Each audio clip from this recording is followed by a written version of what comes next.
Alright, so this is the video for section 3.6 for Honors Algebra 2, and in this section we're going to talk about quadratic inequalities. So you guys should be familiar with what inequalities is, but if you've forgotten, basically we're not dealing with equal to anymore, we're dealing with less than, greater than, less than or equal to, or greater than or equal to. So in this section we're going to learn how to solve these.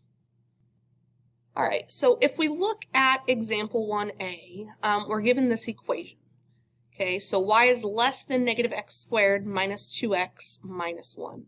So the first thing we're going to do is we're going to notice that this is simply a less than and not a less than or equal to, meaning that we don't want it to be equal to. So when we draw this, we're going to be drawing a dotted line rather than a solid line, which signifies that if a point is on this line, it is not included in the solution.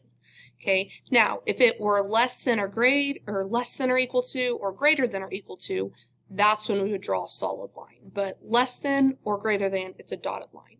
So we're going to pretend just like this is an equal sign, and we're going to look at this side here, and we're going to go ahead and graph it. Okay, so we're going to pretend like we don't have a calculator and just kind of review some of the skills we have to graph this. So I like to factor if at all possible. It's usually the quickest and the easiest. So if I do that, guys, this is just a personal preference, but I like my a value to be a positive. So I'm going to factor out a negative here. So when I do, I have x squared plus 2x plus 1. Okay, and then I can very quickly and easily see that this can be factored into x plus 1 times x plus 1. Okay, and there's a negative. So here's my new equation. Okay, well, this can be simplified further to x is less than negative x plus 1 squared. Okay, so this is kind of like in vertex form, or it is in vertex form, but think of this as a plus 0. So really our vertex is right here at negative 1, 0. Okay, now we want to find another couple points, and since that's our vertex, we want to just go ahead and find some x and y's, just so we can graph this fairly consistently and accurately. So I'm just going to try like 0, and if I plug 0 in here, I would get negative 0 plus 1 is 1, so negative 1 plus 0 is just negative 1. So 0, negative 1 would be a solution. And remember, this is going to be symmetric, so that means negative 2 and negative 1 is going to be a solution as well. And then if I plug in a 1, well, that'd be 1 plus 1 squared is 2 squared, which is 4. Keep in mind that negative, so 1, negative 4. And once again, just because of the symmetry part of it, that means 3, negative 4 is as well. Okay, so if I go ahead and connect the dots, and remember, I'm using a dashed line, not a solid line, okay, it looks something like this. Okay, now I'm going to use shading here, but what I want to do is I want to find any point on here, and I want to test it to see if it is a solution. Now, the easiest one to choose is 0, 0, but just for the sake of me showing you, I'm going to go ahead and choose 0, 1. Okay, so I'm going to test to see if 0, 1 is a solution. Okay, now remember when we have coordinates, our x comes first, our y comes second. So I'm simply going to put my 1 in for y, my 0 in for x. So if I go back to the original equation, I'm going to write is 1 less than, and I'm checking, I don't know, so I like to put a question mark, is 1 less than negative, now remember my x value is 0, 0 squared minus 2 times 0 minus 1. Okay, so 1, is that less than question mark? Well, that's just 0, that's just 0, negative 1. Well, obviously 1 is not less than negative 1, so this point is not a part of the solution. Okay, so basically what I'm looking for is everything on the inside of a solution, or is everything on the outside of a solution.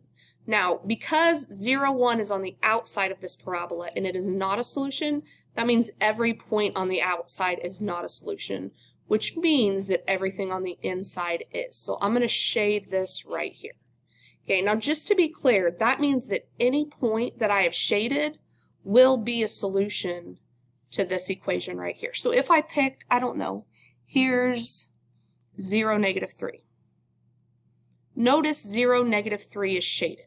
Okay, so that means that if I plug it into this equation, it should be accurate. So once again, I'm going to put x in for 0 and 0 in for x and -3 in for y.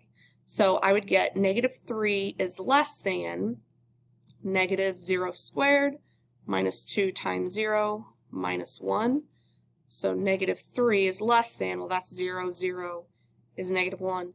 That is absolutely correct. -3 is less than -1. So any point that is in here and is shaded will be a solution to the original equation. All right, so I want you to try to do B on your own, and then we'll go over it.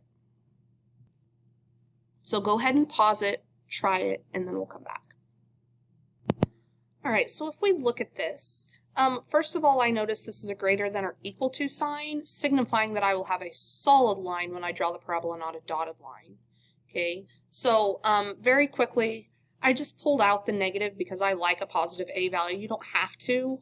I just feel like, I don't know, my brain works better that way. And then this very easily factors. So when you factor, you get y is greater than negative, parentheses x plus 5, parentheses x minus 3. And this is in intercept form. Okay, now remember, intercept form shows us where our x-intercepts are. So our x-intercepts are at a positive 3 and -5, hence right here and here. Okay, so those are going to be 2 of my 3 points. And so I went ahead and I found the vertex by hand. Okay, so remember to do that, we do the axis of symmetry. So we want the halfway distance between the two x-intercepts because the parabola is symmetric. So -5 plus 3 over 2 means our axis of symmetry is -1. And when we plug -1 in, we get our y value of 16. So our vertex is -116, which is up here. Okay, now I have my 3 points, so I just sketched my parabola. Then I found a test point, and I don't know, just because I did a test point at 0 and +1, which is right here where I have this x. Okay, that's where 0, +1 is. And when I did that test point, I seen that it is not a solution to this equation, meaning that I will not shade the portion of the parabola in which that point is in. So that point is inside of the parabola. So I am not going to shade inside of the parabola. Instead, I shade outside of the parabola, which signifies that any point that's shaded on the outside of the parabola would be a solution to this equation here. All right, let's look at this equation here. Okay, it says a manila rope used for rappelling down a cliff can safely support a weight in pounds, provided, here's our inequality right here. The weight is less than or equal to 1480 d squared, where d is the diameter in inches of the rope.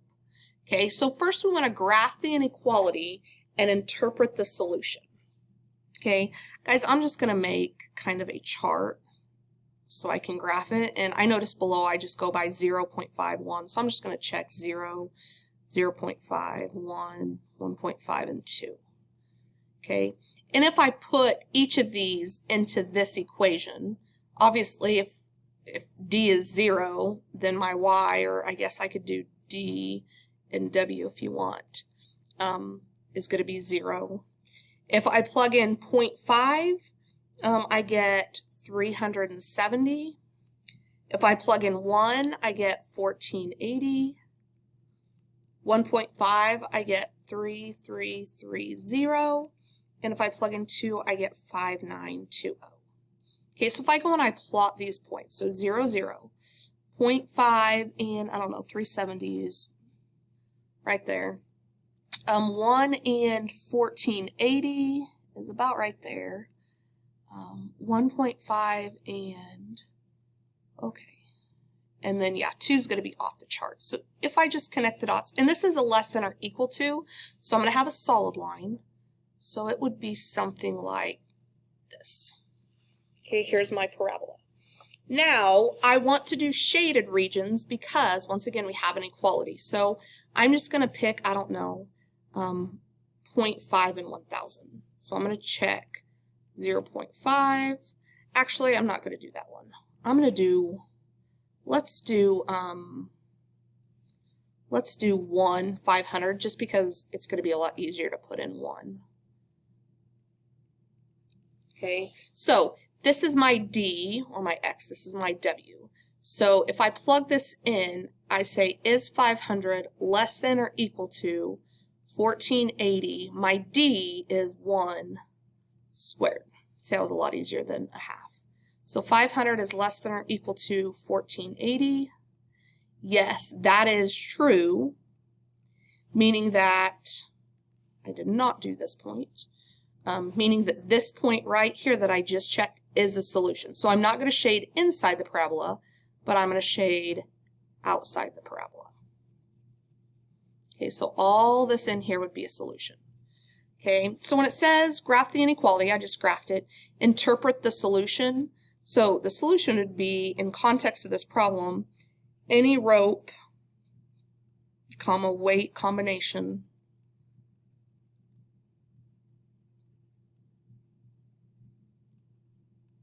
can be supported only in the shaded region. Okay, so for example, if I have a 2 diameter rope, I can support 3,500 plus pounds. Okay, but if I have a 1/2 inch rope, I cannot support 1,000 pounds. Okay, so the shaded region, B says the shaded region represents weights that can be supported by ropes, which is what we just wrote, with various diameter. What are some possible solutions? So like 2-inch diameter can support 3,500 pounds. Okay, you can pick any of those in there. And then what would be an ordered pair outside of the parabola? So I think we used 0.5, 1,000. Okay, so that would be the ordered pair, and if I interpret that, that would mean a 0.5 inch diameter rope cannot support 1,000 pounds.